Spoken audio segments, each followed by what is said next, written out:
Understand this, you have to go back to what young brother here referred to as the house Negro and the field Negro, back during slavery. There was two kinds of slaves. There was the house Negro and the field Negro. The house Negro, they lived in the house with master. They dressed pretty good. They ate good because they ate his food, what he left. They lived in the attic or the basement, but still they lived near their master. And they loved their master more than the master loved himself. They would give their life to save their master's house quicker than the master would. The house Negro, if the master said, we got a good house here, the house Negro say, yeah, we got a good house here. Whenever the master said we, he said we. That's how you can tell a house Negro. If the master's house caught on fire, the house Negro would fight harder to put the blaze out than the master would. If the master got sick, the house Negro would say, what's the matter, boss? We sick. We sick.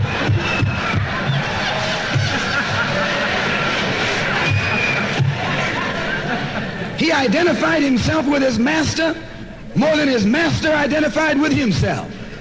And if you came to the house Negro and said, let's run away, let's escape, let's separate, that house Negro would look at you and say, man, you crazy. What you mean separate? Where is there a better house than this? Where can I wear better clothes than this? Where can I eat better food than this? That was that house Negro. In those days, he was called a house nigger. And that's what we call him today, because we still got some house niggers running around here.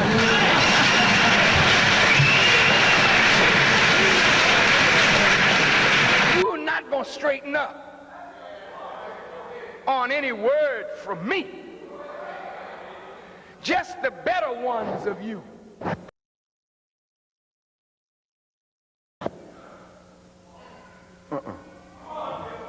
You're not going to hear no warning. No. Bush is not going to straighten up.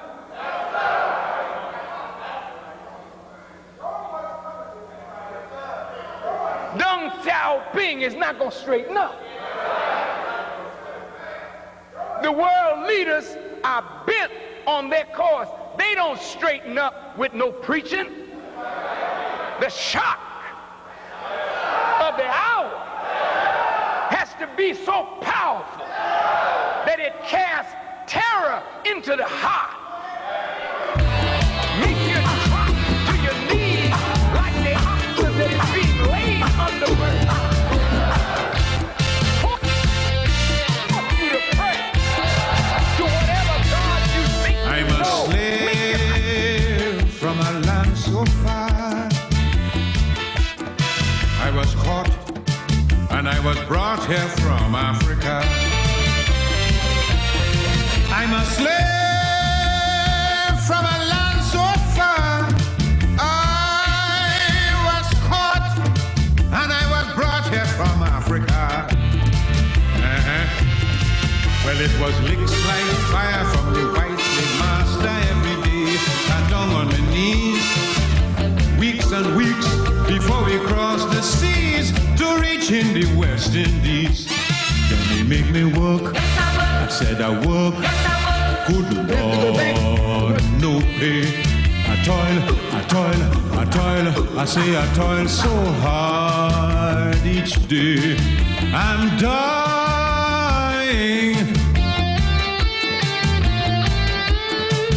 I'm crying.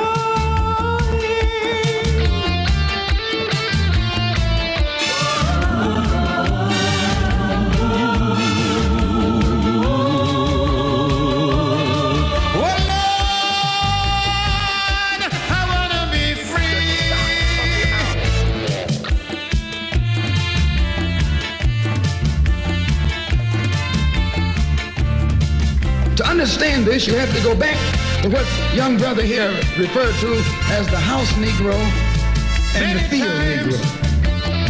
I wanted to run, but the English slave master standing there with the gun. Oh, I know he gonna shoot to kill. So I stay and I pray, but I'm planning still. I study night and day how to break away. I got to make a brilliant escape.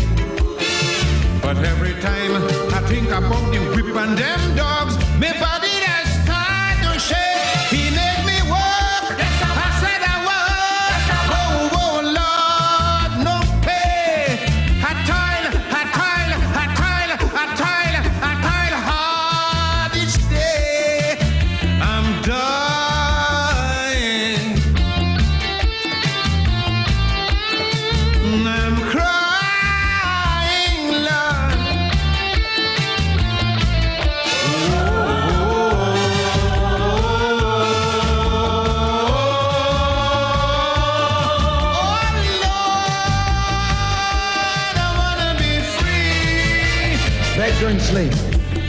was two kinds of slaves.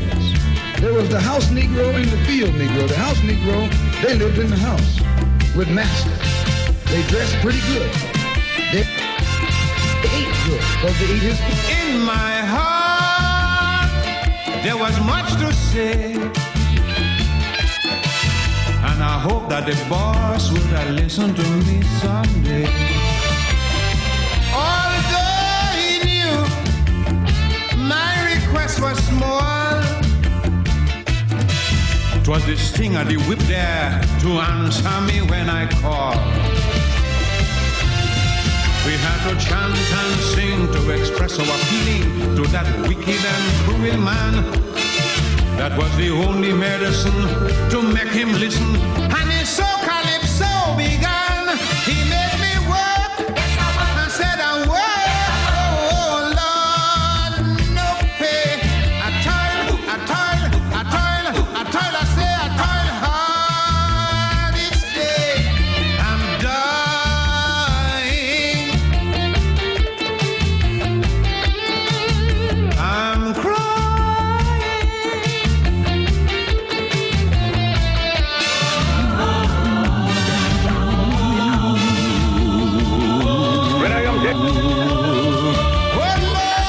The mantle of the red, the black and the green around me. For in the new life I shall rise up with God's grace and blessing to lead the millions of the heights and the triumph that you well know. Look for me in a world when there is storm. Look for me all around you. For with God's grace I shall come back with countless millions of black men and women who have died in America, those who have died in the West Indies, and those who have died in Africa to aid you in the fight for liberty, freedom, and life.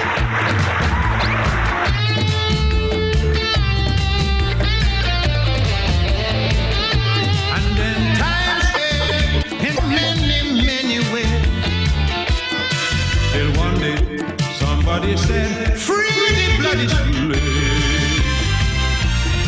I was then put out on the street. I have no clothes, I have no food, I have no place to sleep. And I think this is a good time for me to make my entrance. Education, no particular ambition, this I cannot conceal. Forgot my native culture, live like a vulture. From the white man I had to steal. Imagine that. He made me walk. I said I walk. Oh Lord, no pay. I toil, I toil, I toil. I say I toil so hard each day. I'm dying. And the ever living is in the house. I'm crying. And all tears have been dried up. No slave in the atmosphere here. This is the shock of the hour. Oh Lord,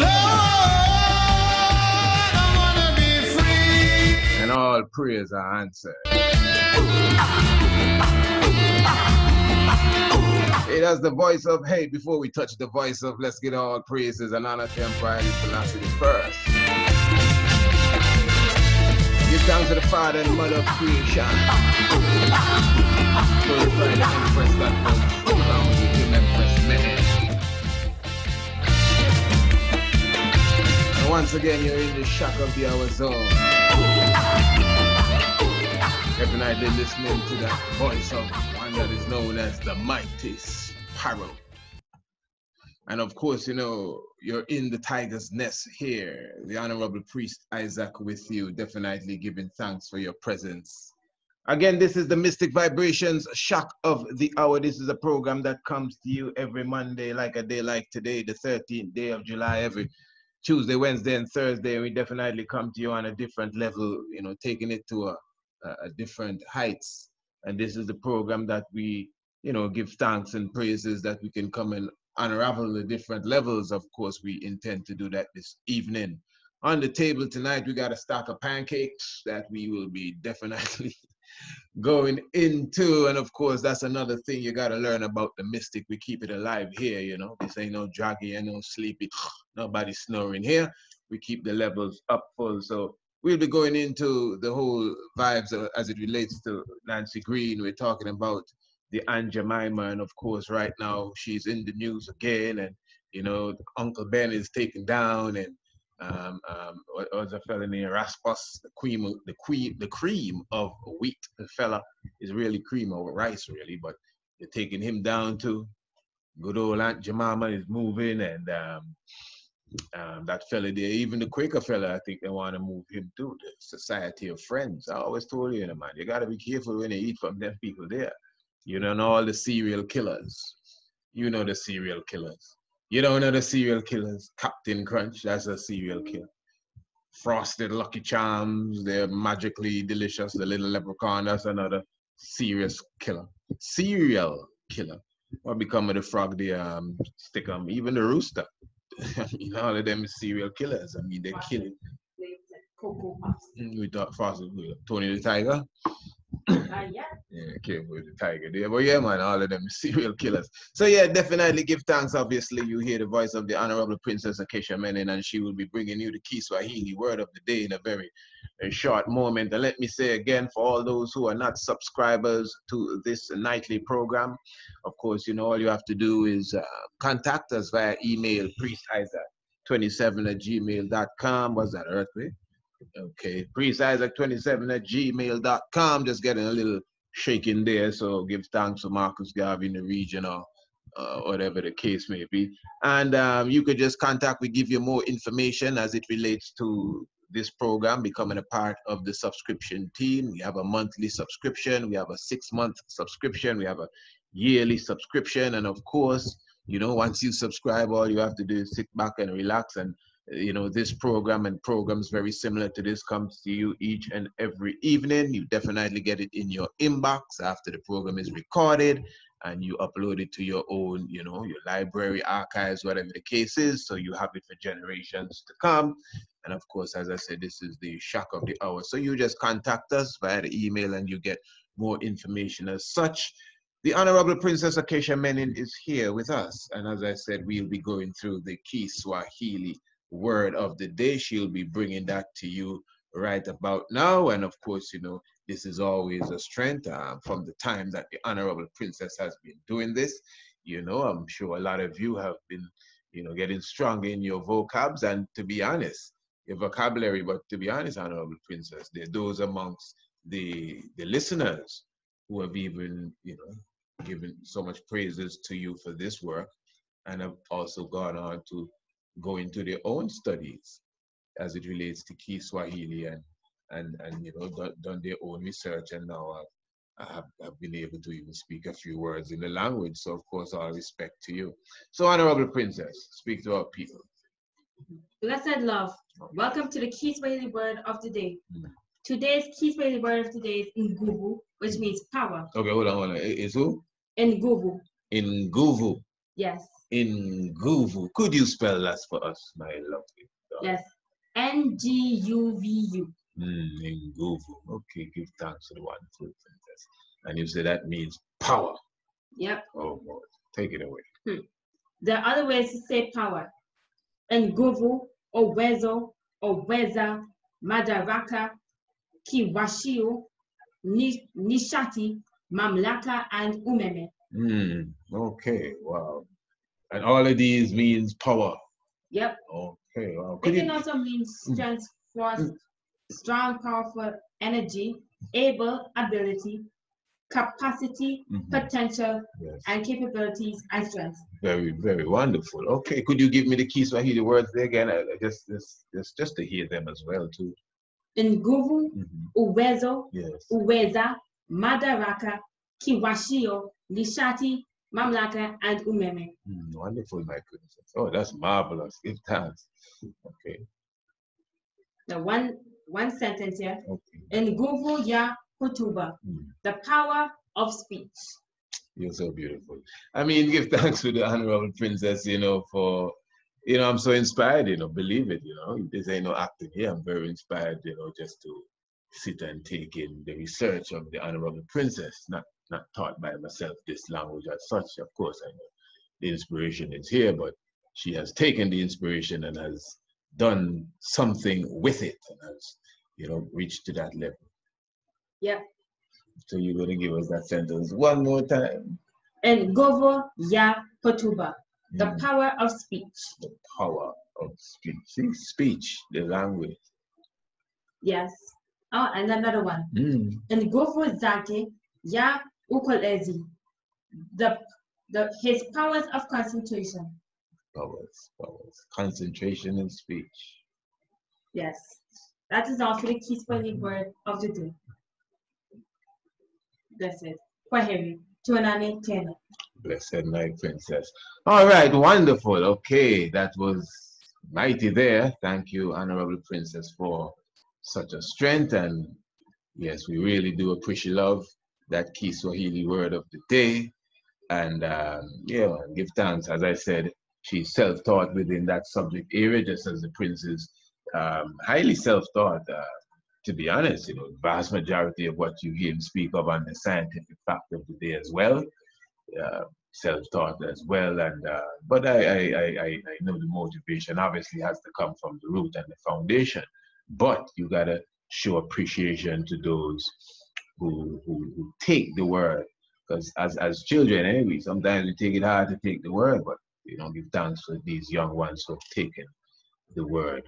You know, and since that came to thought, you know, I'm still getting ones speaking of the international homeschool program that we do, as far as, you know, some people, sorry to be late and maybe next time, the international homeschool program, let me repeat again, it's not about being late. Whenever you decide to begin the course, it is up to you. The first class, second class, everything has been designed that way. They are there sitting, waiting for you. As I said, it is African history and heritage and astronomy. These two subjects, heritage and history, African is one subject area.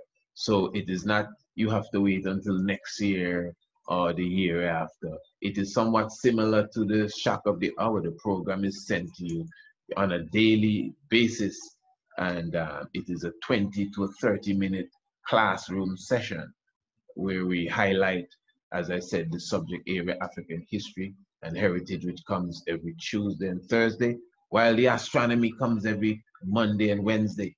So the moment you decide that you want to be a part of the international homeschool programming that we have, from the moment you make that decision, we will start to send you the programs. And the same way, all you have to do is contact us via the email, that is priestisaac27@gmail.com. All right, we said we were going into something this evening. Let us begin here.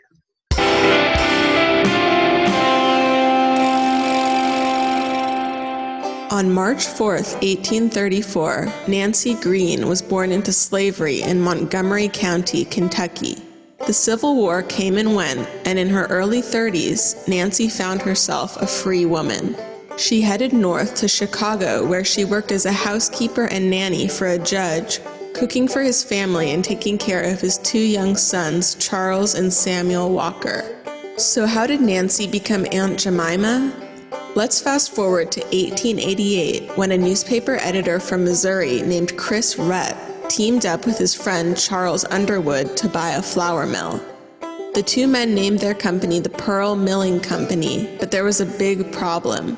There were already too many milling companies selling too much flour, and there simply was not enough demand for it. What should they do with the extra flour they were sitting on? They decided to put the extra flour into a ready-made pancake mix, which they hoped would become the world's first self-rising, just-add-water pancake mix. To represent their groundbreaking baking product, which contained wheat, corn flour, phosphates, baking soda, and salt, Chris created the character of Aunt Jemima, a maternal, friendly cook who wore a bandana and an apron. He took her name from Old Aunt Jemima, a minstrel song composed by Billy Kersands, an African-American songwriter and performer. While they were working to perfect their recipe, Chris and Charles faced an even bigger problem. They were running out of money for their business. They decided to cut their losses and sell the company to R.T. Davis, the owner of a successful mill and manufacturing company in Missouri. So Davis took over, and that's where Nancy comes in. Davis was preparing to promote the new pancake mix product at the 1893 World's Fair, an exposition in Chicago that celebrated the 400-year anniversary of Christopher Columbus's arrival to the New World. For Davis, the exposition was an important opportunity to get his product in front of tens of thousands of people, and he wanted it to be perfect. Davis needed someone to serve as Aunt Jemima, the company's model, spokesperson, and symbol. Somehow, perhaps through her employer, the Walker family, Davis found the 60-year-old Nancy and convinced her to audition for the role of Aunt Jemima. Nancy got the part, and she agreed to demo the pancake mix in character as Aunt Jemima, a former plantation slave. Nancy's warm personality and culinary skills made Aunt Jemima a hit at the World's Fair. She demoed the pancake mix, served flapjacks to thousands of people, and entertained crowds with her storytelling and singing. Nancy and her pancakes were so popular that police reportedly had to stand guard near her booth to control the crowds, who were all curious about Aunt Jemima and her pancake mix. Davis sold over 50,000 orders of the mix, and organizers of the World's Fair gave Nancy a special medal for outstanding showmanship. Davis was ecstatic. He had no idea Nancy as Aunt Jemima would be so popular with the throngs of people at the fair. Davis hired Nancy to be the company's spokeswoman, and the Aunt Jemima character she portrayed grew so popular with customers that Davis renamed his company from the R.T. Davis Mill and Manufacturing Company to the Aunt Jemima Mills Company in 1914. In her role as spokeswoman, Nancy made appearances to promote the brand and lent her likeness to the packaging. Davis even sold Aunt Jemima cloth and paper dolls, expanding the merchandise line to members of Aunt Jemima's fictional family. When she wasn't working to promote the pancake mix, Nancy was involved in her Baptist church and funded charity programs to fight poverty. In the fall of 1923, a few months before her 90th birthday, Nancy was standing on a Chicago sidewalk when a car hit her. Sadly, she died in the accident. After Nancy's death, the Aunt Jemima Mills Company struggled, and Davis sold the company to Quaker Oats in 1926. Other African American models and actresses went on to portray Aunt Jemima in promotional materials and television spots. Many people view the Aunt Jemima character as a racist representation, one that idealizes slavery and Southern plantation life. The depiction of the character has evolved over the years, trying to move away from the derogatory plantation mammy image to a more anodyne one. Despite the character's negative connotations, you can still find Aunt Jemima pancake mix, as well as syrup, grits, and cornmeal on store shelves today. If you have an idea for what you'd like to see in a future episode. All right, give thanks for that information there. And that is coming from Sticky Fingers, and I just put that forward first before I actually go to, interest of our time. There are a few things, we're going to fast forward to. Yes. But now, of course, you obviously would have got a good understanding there from that Sticky Fingers documentary, Onyx. So yeah, and before I go to this other piece of clip I want to drop for you, and this is from like about 2014, but the information, after hearing what you just heard, you will see how it balances off. And this will be coming from the CBS This Morning news program. But as you could see, the sister that is Green, Nancy Green, her product was so good because although they were talking about, what's the original company's name? I think they said it was Pearl Flour Mill, interesting, or something of the sort. And they turned their flour into pancake mix and everything. But still, through my studies, really it was Nancy Green that brought that whole flavor to the pancake, that was a standard she had from a long, long time. It's not just that her character fit what they wanted to portray, you understand? So it is showing you that even at the fairs and where she was marketing the pancake, the product was so good that you had to have police guarding her You know, because remember, as black people, we have the spice, this is the international flavor, this is the universal spice, and as black people, we have the spice. Anything we put our hand to, you know, we just carry it to another level. And she received medals and awards, and they even made a doll from her. They just created that character. And if you notice, as time moved along, as they were saying, they got a new Aunt Jemima appeared, you know, from the old-looking, strong kind of Kandake-looking figure from the slavery time to a perm hair. See how they just make her hair perm and put some lipstick on her face now, and that's the new pretty Aunt Jemima. It's a real thing. That's the new pretty Aunt Jemima that you're getting now. Something a little upstep, you know, something looking closer to, you know, the slave master's daughter. Really, I mean, people be upset, but it's pretty black lips black people as have, to make your lips red. You know, it's again psychology working there. The same thing with the straightening of the hair. So they know that, you know, not knocking anybody, just telling you the truth. They know that. They understand that reality. You understand? This is serious science, you know. I always tell people, when you put ketchup on your burgers and these things, ketchup is the symbol of blood. You have to understand who it is that taught you to eat this. So that ketchup thing is the symbol of blood. The meat is already rare and medium rare, and you put in the ketchup is blood. It's the same subject. We're talking about eating food. I'm showing you what the demon does, you know. So even the whole science of the lip red, you ever see when a lion or a tiger or some of them animals bite into their flesh, man? The face full of blood, fingernails red. It's psychology, it's science, man. So those who taught us this science here, because that is the culture that they are coming from. Marcus Garvey speak about it seriously, about those that were in the caves with rats and bats and other insects and eating their own dead. Son dead and daughter dead, they just fry that up. Not even fry, they just eat that up really. Yeah, rare and medium rare. You know, so anyway, the point really is that after a while, her features changed. They got somebody else, really. Something a little more upbeat and up to date.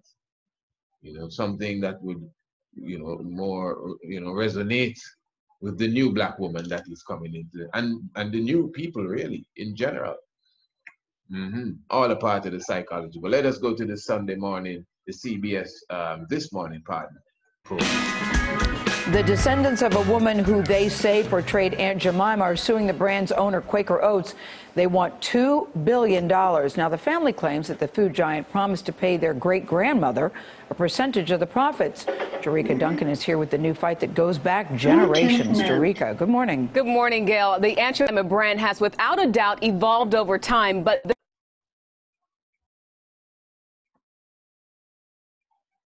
to the woman. Okay, let us get that again. Pardon me for that a moment ago. The descendants of a woman who they say portrayed Aunt Jemima are suing the brand's owner, Quaker Oats. They want $2 billion. Now, the family claims that the food giant promised to pay their great-grandmother a percentage of the profits. Jerika Duncan is here with the new fight that goes back generations. Jerika, good morning. Good morning, Gail. The Aunt Jemima brand has without a doubt evolved over time, but the face is now being called into question by a family that says they have a close connection to the woman on the bottle. The matchless flavor blend of Aunt Jemima pancake mix. Aunt Jemima is one of the most recognizable brands in American advertising history. Aunt Jemima pancake. For over 100 years, her syrups and instant pancake mixes have been staples at the American breakfast table. She was developed a long time ago as kind of a group of stereotypes, all distilled into a single person. Sam Thilman, a writer for Adweek, says the brand has tried to soften that image. The late 80s, it was decided that maybe the headscarf was too much. They took the scarf off. They gave her just a straightforward hairdo. But this popular brand still isn't sitting well with everyone. A lawsuit filed in federal court alleges Quaker Oats stole recipes from Anna Short Harrington in the 1930s and failed to pay her royalties on products bearing her image. In the They gave her a straightforward hairdo. The 1930s and failed to pay her royalties on products bearing her image. In the complaint, her descendants say Harrington had a contract with Quaker Oats that was never honored. This is not your parents' Aunt Jemima story.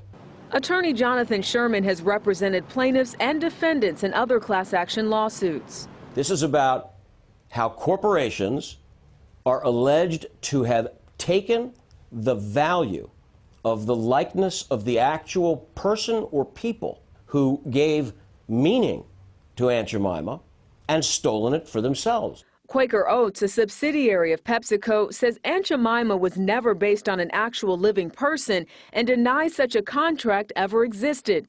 In a statement, the company said, "This lawsuit has no merit. The claims are frivolous and unsubstantiated.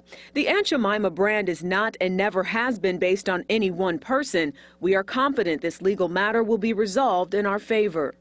It has a lot of potential legal problems, but that doesn't make it an untrue story, an uninteresting story, or a story that you automatically dismiss. How fast do your pancakes disappear? No matter the outcome, Aunt Jemima's iconic face will long be associated with a part of our history that's not so sweet.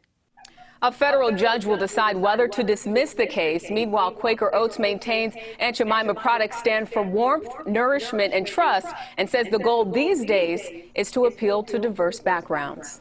Nora? All right, Jerica, thank you. Thank you very much. Really interesting story. I think so, too. I'm curious to see how it turns out. I'm just glad they changed that picture. Yeah. Now, when I look at it, it means different things. And I'm looking at the pancakes, too, thinking, where'd they get those from? Hey, Jerica. All right, give thanks continually for the life given, the keeper of life. And in the interest of time, again, I'm going to go straight now to this one, which is basically the meat of the matter here. Because what I'm going to do now, I'm going to go straight into a very interesting interview that came from the Karen Hunter Show. The Karen Hunter Show. And this is with Brother Greg Carr, who's the head of the Africana Studies at Howard University. So this will be an interesting touch as he tells the truth about the story of Aunt Jemima and how it was a throwback to the minstrel area. Now, this is an interview, as I said, from the Karen Hunter Show. Definitely something that you obviously can go and check out for yourself. We would not be giving you that much of it, you know, as I said, in the interest of time. You're just building on the whole subject for the evening, but you're going to find the good brother's contribution very, very interesting in this matter. Let us listen to this. All right, welcome back. Another class, in class with Carr, Dr. Greg Carr. All right, cream of wheat, out of here. Aunt Jemima, done. Quaker Oats, 130 years. We have been eating Aunt Jemima with the syrup, the pancakes, with the black lady on. They changed her look to make her not look like an enslaved person. Then she looked like a modern woman, got a perm. Yes. Now she's gone. And I'm like, good riddance, but we didn't have a problem with Nancy Green. That's her name. I didn't even know that was her name until recently. It was Aunt Jemima. So, Dr. Greg Carr, tell me why either we should be celebrating, just like the statues, her coming down and cream of wheat and all the other places that they're removing black symbols of slavery, Land O'Lakes, you know, I mean, it's a lot. Tell me why we should either celebrate or honor her grandson or a great nephew is mad because it's like she fought hard to, live her life making pancakes for people. Serving white folk. All right, tell me why I'm wrong for that. Lord have mercy. No, I don't. This is almost a running theme of our Saturdays, a running theme of our class, because I know sometimes we do more than one a week, but the idea is that, history is complicated. History is lived by real human beings.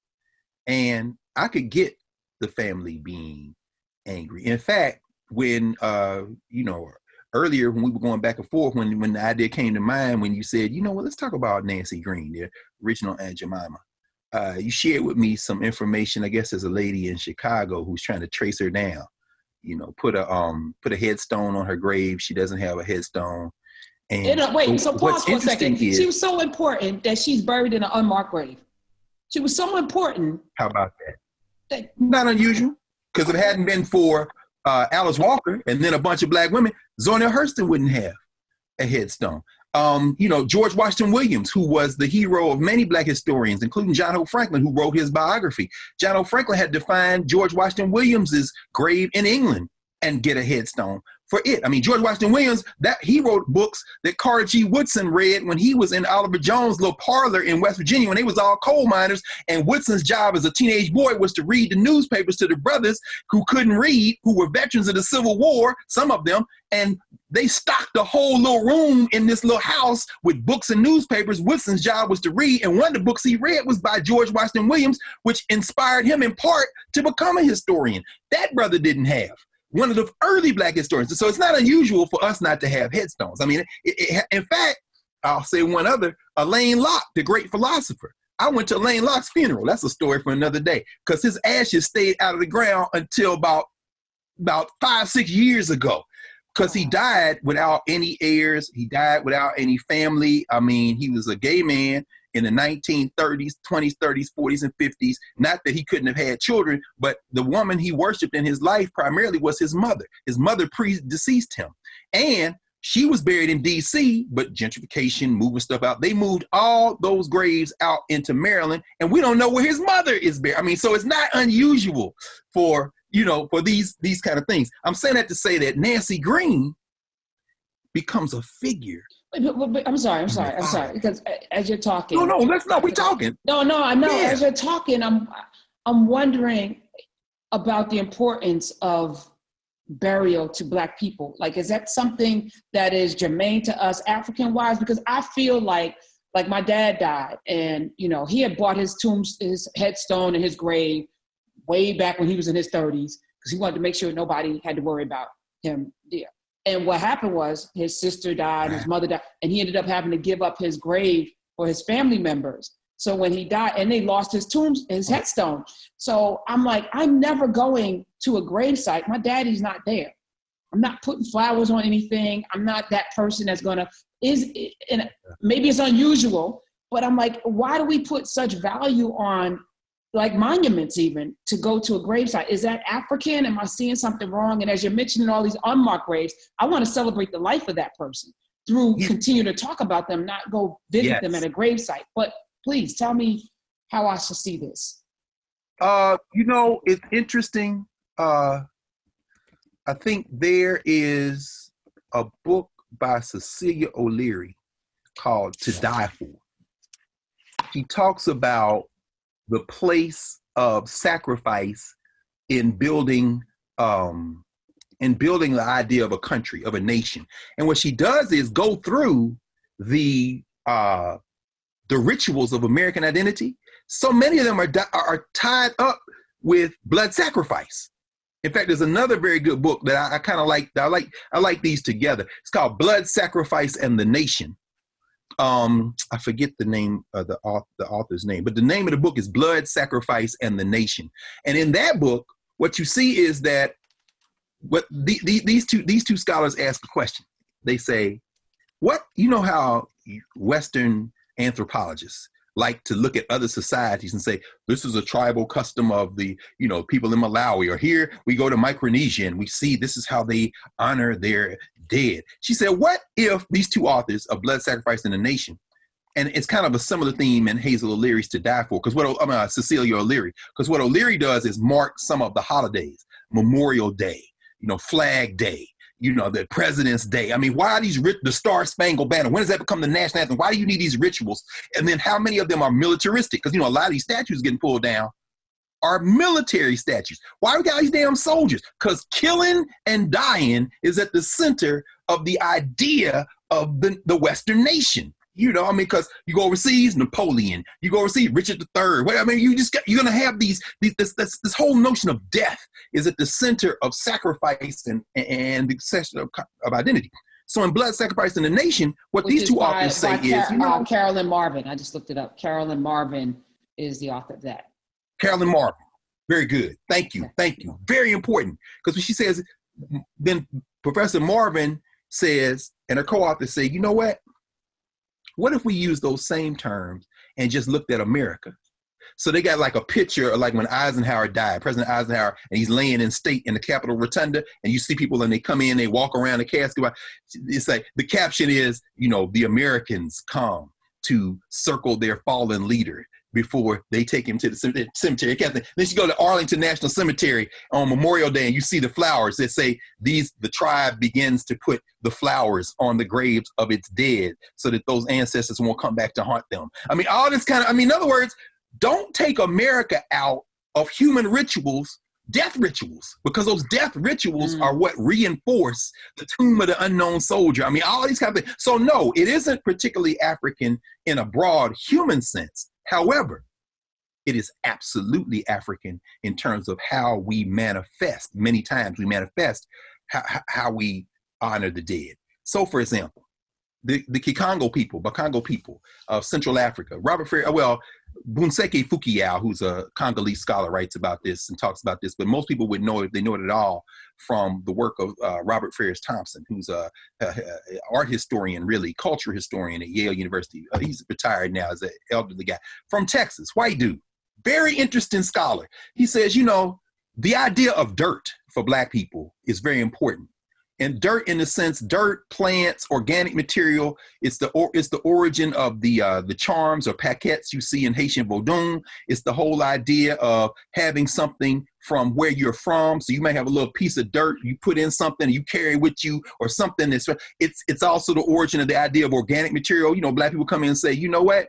It isn't just hygiene when you go in the beauty parlor or barbershop and be like, let's swoop my hair and burn that hair, or give me my fingernails. But it isn't just me remaining tight. You don't want anybody to have anything that's off you in case they want to harm you. Speak something into it, wrap it up in a little package, put it on a doll, wish you, I mean, so it's like all that stuff, superstition. No, it's a connection to the organic nature of life. So where our people are buried has always been important in African societies. You don't see a lot of African societies engage in, like you might see in India or other places where somebody dies, you burn them, you send them back to the ancestors, you transform the elements. No, Black people want to put you in the ground, and they want to put you somewhere where they can return to you from time to time. So in the South, for example, where we see cemeteries vanishing with gentrification, it's very traumatic for some people because that's what they do in homecoming. Church homecoming. The burial ground is by the church. So you go wash the graves, for example. I've helped, you know, every time we go to Alabama, you know, the graves of my mother's parents and grandparents, we wash those graves. Old people in the South know what that is. Young people too, if you've done it, you go and you make sure the graves are white. Sometimes you put lime on them. You clean the grave. In other words, you're tending to your ancestors, because in that worldview, which is, I mean, there are a number of different African worldviews, but the idea is you tend to your ancestors because they tend to you. So even if you don't have a body, you have a picture at your house. It's not unusual. Somebody's born in the Black community. Give me that baby picture. Why? I got to put that picture in that same mirror that's got all these other pictures, right? So why? Because these are your ancestors. So many people still alive. There you are when you were 6 months. In other words, you're part of a community, and the dead are still part of our community. So no, burial rituals are very important for us. So yes, Nancy Green should have a headstone, and it shouldn't just be a scholar, and yes, her family should feel some kind of way. But the thing about Nancy Green is part of a mythology that is absolutely artificial. Nancy Green is the first woman to play Aunt Jemima, but Aunt Jemima is not Nancy Green. This is where the thing, in fact, the best book on this, there's a brother who wrote a book a few years ago called Slave in a Box. Wow. Slave in a Box, Maurice Manring. If you get Maurice Manring's book, Slave in a Box, which he kind of expanded. He'd been working on this for a number of times. He published some articles in scholarly journals, and there's been a lot written now on Aunt Jemima. But my thing is, for my money, start with Slave in a Box, because it's the history of Aunt Jemima. And this thing is all about marketing, mass production, white women, and white men. He ain't got nothing to do with us, except the stereotype. What does it mean? Chris Rudd, Charles Underwood. Let's go back to 1888, 1889. They're in Missouri. St. Joseph, Missouri, and they got this. They bought this milling factory. They make flour. You know, you flour for camps and people, you know, do what they do. You know, you selling flour, and then they're like, how are we gonna make some money off this? So their idea is we need to create a product that we can mass market to get rid of this surplus flour, because they just selling flour. So we can make pancakes. Okay, so they start experimenting with different recipes. They come up with a combination of wheat flour, corn flour, lime phosphate, and salt. So you got to add milk, you got pancakes. That one worked. They tested it. Okay, so now they want to mass produce and sell this stuff. Okay, fine. While they're doing this, they go to a minstrel show. This is a true story. Guy gets slave in a box. He walks through all this, right? They at the minstrel show, because you know, this is 1889. People love the minstrel show. What is the minstrel show? Read Eric Lott's book, Love and Theft. Read any of the work of William Layman, his book, Jim Crow, Blacking Up from a Generation Ago. There's a lot of stuff been written about this by recent scholars, or go back to the time itself and go read the black newspapers. Because see, the thing about scholars is when they say, oh, this is an undiscovered part, no, just go, you know how you discovered it? You went back and read the black people who were talking about it when it was going on. So, no, yeah, I get you. I'm going to buy the book. I'm going to read the book. But don't act like we weren't confronting this at the time. But the one thing I will say, though, in respect of all these scholars who write about these subjects now, is that by writing about it now, you're doing what Vincent Harding said we need to do. You got to make it contemporary. So respect on that. That's why Slave in a Box is so good. So he said, these guys go to the minstrel show. They love the minstrel show. What is the minstrel show? It's mostly working class or working poor whites putting on black makeup, pretending to be black. And in Eric Lott's book, Love and Theft, he talks about this blackface minstrelsy and the American working class. He's saying these white people feel better about themselves because they clown at black people, which reminds them they're not black people. That's really what these stereotypes are. Jim Crow, Zip Coon, his cousin, who's like the city version of Jim Crow. And all we got to do, whether it be the film Ethnic Notions or all the films we've seen discussed, if we want to think about them in today's terms, go to any black movie. The loud eye roll, the neck buck, this kind of thing, all this thing, it make people feel better because I'm not you. And like Dave Chappelle said, when I figured out they was laughing at me and not with me, I'll see y'all later. In other words, yeah, because they like when you play the crack addict. Why? Because it's like, they ain't laughing with you, they laughing at you. So the whole point is that they go to the minstrel show in 1889 and they see a performer. Baker and Farrell had a routine. Baker and Farrell, two minstrels at this show. They doing the cakewalk. And they call the tune they're walking to, the dance, the old Aunt Jemima. They was like, yo, there's our market. There it is. Why? Because the pancakes work. We can make them fast. We selling some. But you know how we gonna really sell them? Y'all know that white people everywhere, they gonna eat some black lady cook. There it is. International flavor, universal spice. There it is. And as I said, the interview has a lot more to go. And definitely I would not give you all of that. I would just point you again to the Karen Hunter show. You could definitely check her page on YouTube as well. I mean, personally, definitely, as you know, anything we bring to you, we show you the source so you could go and check it yourself. And a lot of different ones are doing some good works out there as well that you should investigate and patronize and whatever the case is. So, because it's the same thing here. I have no qualms whatsoever if anyone shares our information or put it on their platform or whatever the case is for more people to see as well. But I think all of that is very self-explanatory. You could see exactly what is taking place there. So the whole psychology of this is deep, eh? As they say, you are what you eat. We never really even got into Mr. Uncle Ben and his rice and Mr. Rasmus and the cream of wheat. And even the pancakes were made with some rice flour too. Everything is rice. Cream of wheat is rice. Uncle Ben is rice. The pancake is rice again. You know what I mean? What's the science with the rice as such, That is why we more back some quinoa and some teff. How about some amaranth? What become of them grains there? Even some called quinoa. And you have so many different variety of the quinoa, the black quinoa, the red quinoa, the regular white quinoa again. Yeah, your what else we does? Millet and the bulgur wheat and the theft and all of these different things. So the rice, all of them things is rice.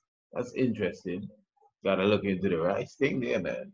Yeah, so we definitely give thanks to the life giver and the keeper of life. I mean, it's almost 17 years we don't touch a rice grain unless the phone drop in water and you have to put it in a bag of rice.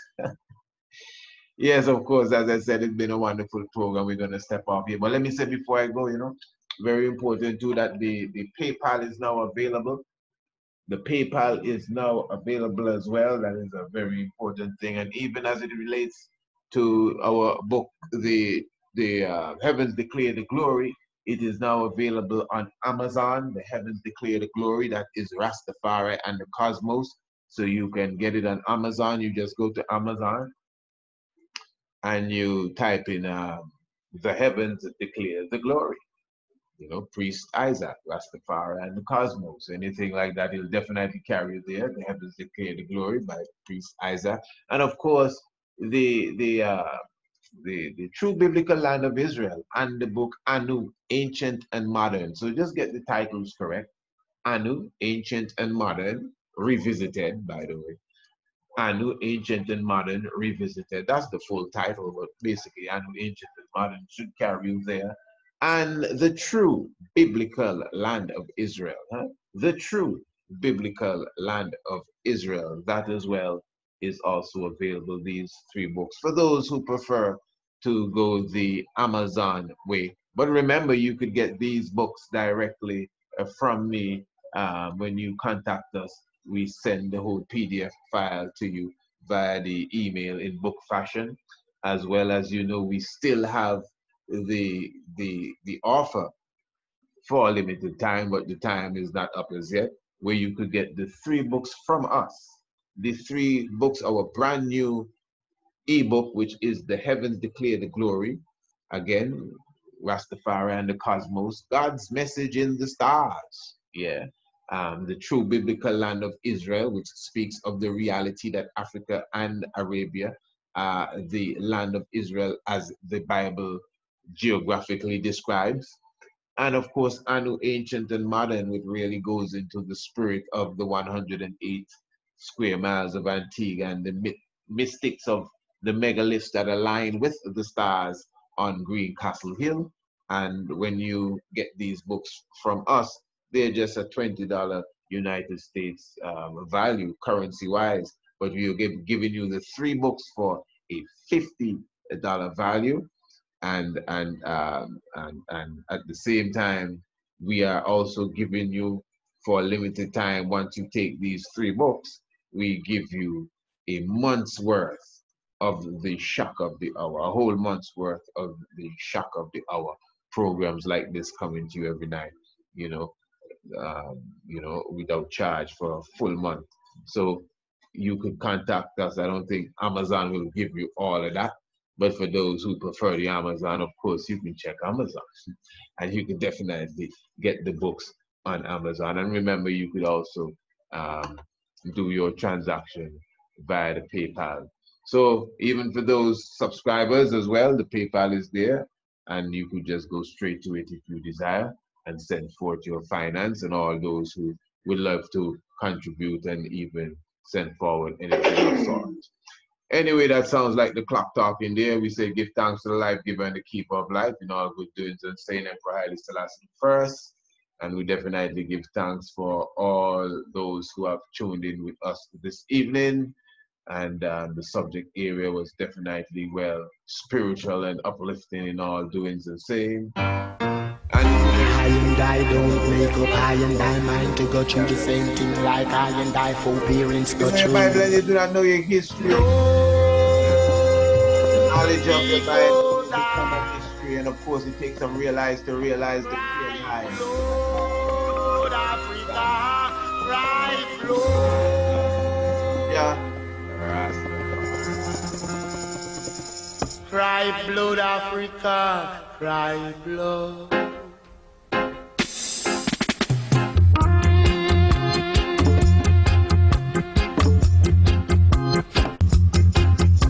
Cry blood.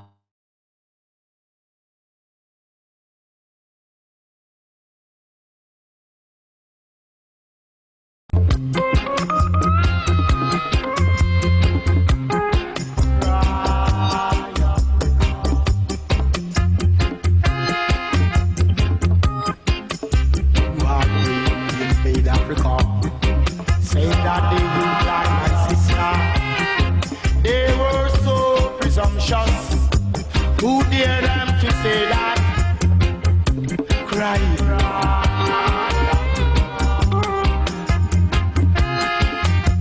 Africa cry, blood. Cry, Africa, cry, blood.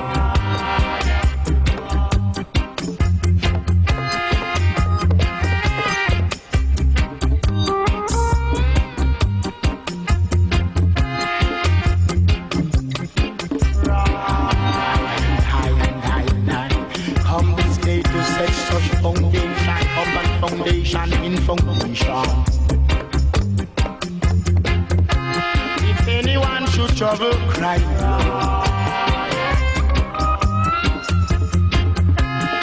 Cry, Africa, cry, Lord.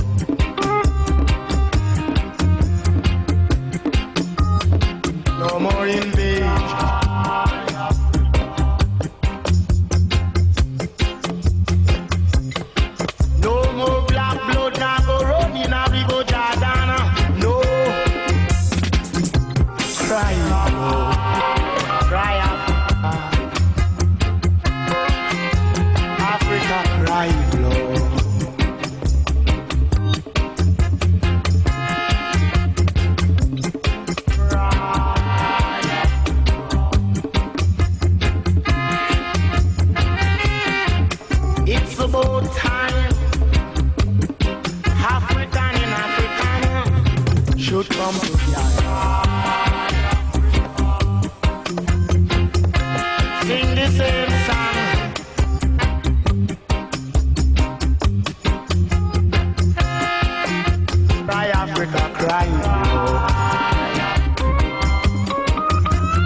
Come together, Africans, cry.